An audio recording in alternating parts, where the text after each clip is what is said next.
नमस्कार साथियों, स्वागत है आपका हमारे चैनल पर। आज हम बात करेंगे 12 ज्योतिर्लिंगों में से प्रथम सोमनाथ मंदिर की, जो न केवल भगवान शिव की भक्ति का प्रतीक है बल्कि भारतीय इतिहास, संस्कृति और आस्था की अमर गाथा भी है। इस वीडियो में हम आपको सोमनाथ मंदिर का इतिहास, पौराणिक कथा, विभिन्न कालखंडों में इसका स्थान, इसके पुनर्निर्माण की प्रेरणादायक कहानी, स्थापत्य कला की विशिष्टता, आध्यात्मिक महत्व और यात्रा संबंधी सभी आवश्यक जानकारी देने जा रहे हैं। भारत के पश्चिमी छोर पर गुजरात राज्य के सौराष्ट्र क्षेत्र में स्थित वेरावल में स्थित सोमनाथ मंदिर को हिंदू धर्म में पहला ज्योतिर्लिंग माना गया है। यह केवल एक प्राचीन मंदिर नहीं बल्कि हजारों वर्षों पुरानी भारतीय संस्कृति, श्रद्धा और संघर्ष का प्रतीक है। अरब सागर की लहरों के किनारे डटा यह मंदिर शिव भक्तों के लिए एक अपार शक्ति और प्रेरणा का स्रोत है। सोमनाथ मंदिर का पौराणिक संबंध सीधे चंद्रदेव से जुड़ा हुआ है। कथा के अनुसार चंद्रमा ने दक्ष प्रजापति की 27 कन्याओं से विवाह किया था, लेकिन वह केवल रोहिणी को ही विशेष प्रेम देने लगे, जिससे नाराज होकर दक्ष ने चंद्रदेव को क्षय रोग का श्राप दे दिया। इस श्राप से ग्रस्त होकर जब चंद्रदेव का तेज क्षीण होने लगा, तब उन्होंने वेरावल में स्थित प्रभास क्षेत्र में आकर भगवान शिव की कठोर तपस्या की। उनकी भक्ति से प्रसन्न होकर भगवान शिव ने उन्हें रोग से मुक्ति प्रदान की। उसी स्थान पर चंद्रदेव ने भगवान शिव का एक मंदिर बनवाया और तभी से शिव को सोमनाथ यानी सोम के स्वामी के रूप में पूजा जाने लगा। यह मंदिर 12 ज्योतिर्लिंगों में सबसे पहला माना जाता है।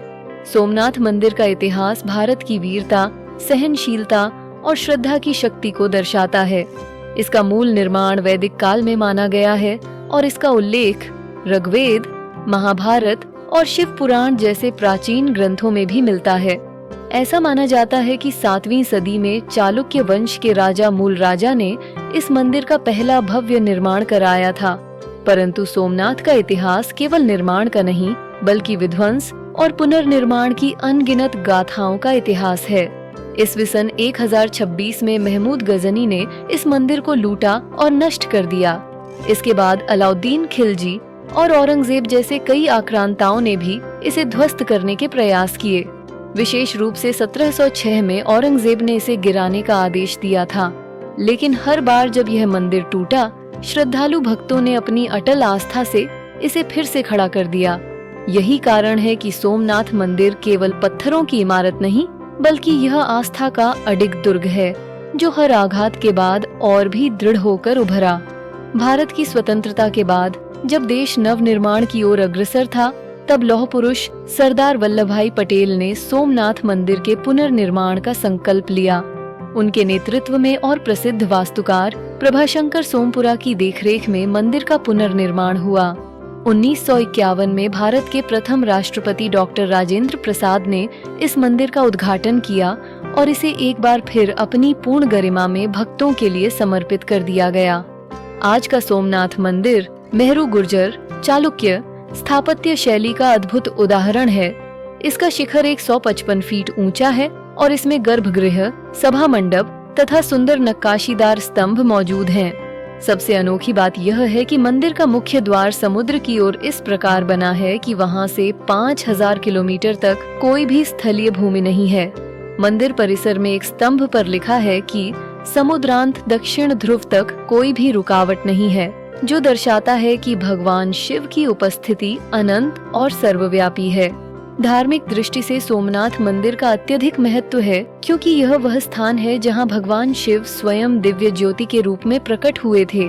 ये मंदिर त्रिवेणी संगम पर स्थित है, जहां हिरण, कपिला और अदृश्य सरस्वती नदियां मिलती हैं, जिससे इसकी पवित्रता और भी बढ़ जाती है। यहाँ ध्यान, पूजन और शिवलिंग का अभिषेक करने से भक्तों को गहन आध्यात्मिक शांति और शक्ति का अनुभव होता है। हर वर्ष महाशिवरात्रि, श्रावण मास और कार्तिक पूर्णिमा जैसे पर्वों पर लाखों श्रद्धालु सोमनाथ मंदिर में दर्शन करने आते हैं। विशेष रूप से यहाँ की रात्रिकालीन आरती, वैदिक मंत्रोच्चारण और समुद्र की लहरों की पृष्ठभूमि एक अत्यंत दिव्य और आध्यात्मिक वातावरण उत्पन्न करती है। मंदिर परिसर में प्रतिदिन शिव अभिषेक, रुद्राभिषेक और वैदिक हवन जैसे अनुष्ठान आयोजित किए जाते हैं। अगर यात्रा की बात करें तो सोमनाथ मंदिर तक पहुंचना आज के समय में बहुत सरल है। नजदीकी रेलवे स्टेशन वेरावल है, जो मंदिर से मात्र 6 किलोमीटर की दूरी पर स्थित है। निकटतम एयरपोर्ट दीव 55 किलोमीटर और पोरबंदर 120 किलोमीटर है, जबकि गुजरात राज्य परिवहन और निजी बस सेवाएं सड़क मार्ग से हर समय उपलब्ध रहती हैं। मंदिर के आसपास घूमने योग्य अन्य दर्शनीय स्थल हैं भालका तीर्थ, जहां श्री कृष्ण ने पृथ्वी से प्रस्थान किया था, त्रिवेणी संगम घाट, सूर्य मंदिर और घी का कुआं, जो भक्तों में विशेष आस्था का केंद्र है। अंततः सोमनाथ मंदिर केवल एक तीर्थ स्थल नहीं, बल्कि आस्था का वह अडिग स्तंभ है जो समय, आक्रमण और संकट की हर परीक्षा में अटल खड़ा रहा। यह मंदिर हमें सिखाता है कि जब श्रद्धा सच्ची हो तो इतिहास की सबसे बड़ी चुनौतियां भी उसे झुका नहीं सकती। भगवान शिव की यह पवित्र भूमि भारतीय संस्कृति, सहिष्णुता और विश्वास का एक अमर प्रतीक बनकर हमारे मन को छूती है। राधे राधे।